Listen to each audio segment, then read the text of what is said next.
امام حسن اور حسین بیمار ہو گئے تو حضرت فاطمہ نے منت مانگی، یا اللہ میرے بچوں کو شفا دے، میں 3 روزے رکھوں گی۔ اللہ تبارک و تعالیٰ نے بچوں کو شفا عطا فرما دی۔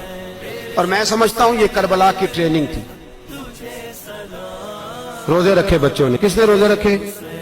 بچوں نے۔ کس نے؟ 7-8 سال کی عمریں بچوں کی۔ حضرت علی فرماتے ہیں جب میں نے دیکھا نا میرے بچے بھی روزے سے ہیں تو میں کہیں سے تھوڑے سے جون لایا۔ یہ شہزادے ہیں کائنات کے سب سے بڑے۔ فرماتے ہیں میں نے بی بی پاک کو دیے تو سیدہ پاک نے جون پیسے روٹیاں پکائیں، اور جب عین افطاری کے وقت کھانا سامنے آیا تو دروازے پہ بھکاری آیا۔ عین بڑا بے نیاز ہے اللہ، عجیب رنگ ہے مالک کا۔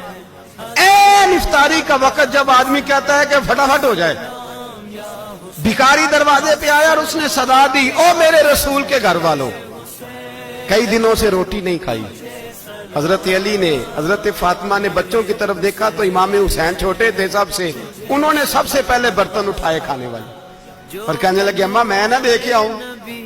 حضرت فاطمہ رشک کرنے لگیں، مصطفیٰ کے نواسے باہر گئے، اپنے حصے کا کھانا وَيُؤْثِرُونَ عَلَىٰ أَنفُسِهِمْ وَلَوْ كَانَ بِهِمْ خَصَاصَةٌ۔ اللہ فرماتے ہیں انہیں بڑی اشد ضرورت بھی ہو پھر بھی وہ دوسروں پہ اثار کر دیتے ہیں۔ وہ کھانا باہر امام حسین دے آئے، پانی سے روزہ کھولا، کھجورے کھائی، لیٹ گئے، سویرے کھجورے کھائی، روزہ رکھ لیا۔ شام ہوئی تو حضرت علی فرماتے ہیں میں پھر اگلے دن کے روزے کے لیے جون لایا، فاطمہ نے پیچھے روٹیاں پکائیں۔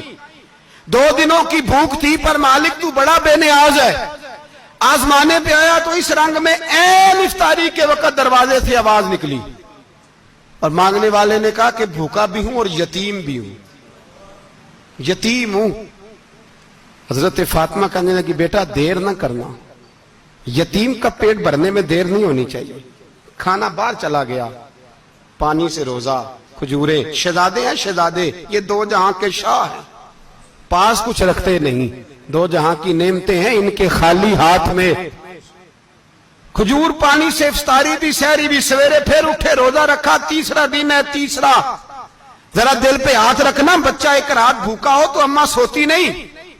اور میں کہا کرتا ہوں اماں فالج والی ہو نا، فالج والی ماں، فالج زدہ، تو آدھی رات کو اس کا بیٹا جوان کہے تھوڑی بھوک لگی ہوئی تھی تو اماں کو رینگنا بھی پڑے تو وہ رینگ کے بھی جاتی ہے، روٹی پکاتی ہے، کہتے ہیں میرا لال بھوکا نہ سو جائے۔ اور مصطفیٰ کی بیٹی سے زیادہ بچوں سے کون پیار کر سکتا ہے؟ اور 3 دن کے بھوکے بچے، تیسرا دن آیا، بڑے حوصلے سے بی بی کہہ دیتی ہے چھوڑو ان کا تو کام ہے، یہ تو آتے رہتے ہیں، میرے بچے بھوکے تم پہلے روٹی کھاؤ۔ لیکن میرے بھائی کربلا ایسے نہیں سجتی۔ یہ جو برگر کھا کے ناراض ہونے والے بچے ہوتے ہیں یہ میدانوں میں نہیں نکل پاتے، ان کے لیے مشکل ہوتا ہے۔ حضرت فاطمہ نے، حضرت علی نے ڈیوٹی کی، ڈیوٹی اپنے بچوں کو تیار کیا کربلا کے لیے۔ تیسرے دن جب رکھا صاحب نے کھانا تو باہر سے بولنے والا بولا کہا میں مسکین ہوں، لاچار ہوں، گھر بھی کوئی نہیں، کھانا بھی کوئی نہیں۔ امام حسین پھر اٹھے، تیسرے دن کا بھی کھانا دے دیا۔ حضرت علی فرماتے میں بچے پکڑ کے مسجد لے کے گیا، کہیں بھوک سے میرے لال گر نہ جائیں۔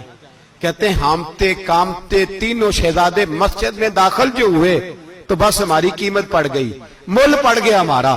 کہتے ہیں مسجد میں قدم رکھا تو ایسے لگا جیسے نبی پاک ہمارا انتظار کر رہے ہیں۔